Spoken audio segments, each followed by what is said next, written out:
नमस्कार, मी स्नेहल चौधरी. आपण पाहत आहात एलएस मराठी. पाहूयात काही महत्त्वाच्या घडामोडी. विधान परिषद निवडणूक बिनविरोध करण्याचा प्रयत्न, इंधन तुटवड्याच्या अफवा पसरवल्या जातात. जयकुमार गोरेंची माहिती. अत्यंत खेळीमेळीच्या वातावरणात युती होईल, महायुतीत वाद होईल असं विधान करू नका. वादग्रस्त विधान करून विरोधकांना संधी देऊ नका. मंत्री संजय शिरसाटांची पत्रकार परिषद. कोल्हापुरात महापूर आपत्कालीन परिस्थितीसाठी प्रशासन सज्ज. पंचगंगा नदीवर आपत्कालीन परिस्थितीसाठी यंत्रणा सज्ज. आयुक्तांकडून साहित्य आणि प्रात्यक्षिकाची पाहणी.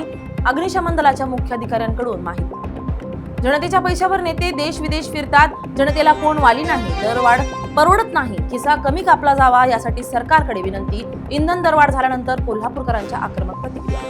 भंडाऱ्यात उन्हाचा पारा 40शी पार. तलावांचा भंडारा जिल्हा कोरडा ठाक. 12माही वाहणाऱ्या नद्याही कोरड्या पडल्या. जलसंकट गडद. भंडाऱ्यात इंधन दरवाढीचा भडका. 8 दिवसात दुसऱ्यांदा इंधन दर वाढल्यानं नागरिक हैराण. सर्वसामान्यांचे आर्थिक बजेट पूर्णपणे कोलमडले. मीरा भाईंदरमध्ये केरळा स्टोरीची पुनरावृत्ती. मीरा भाईंदरमध्ये प्रेमविवाहानंतर पतीची खरी ओळख समोर. लव्ह जिहादचा धक्कादायक प्रकार समोर. हिंगोलीच्या पुसेगावात सुहासिनीच्या अस्थीची चोरीची घटना. अंत्यविधीनंतर अस्थीच गायब. पुसेगाव हादरलं. सोनं ठेवा, अस्थी परत द्या. पुसेगावातील कुटुंबाची हाक. उल्हासनगर लगतच्या म्हारळमध्ये अल्पवयीन मुलीची छेड काढल्याच्या रागातून मामाची निर्गुण हत्या. तिघांना अटक. परिसरात खळबळ.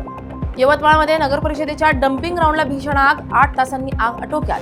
रस्त्यावर धुराचे साम्राज्य. लाखो लिटर पाण्याचा वापर. या होत्या काही महत्त्वाच्या घडामोडी. पाहत रहा एलएस मराठी, सत्याची नवी दिशा.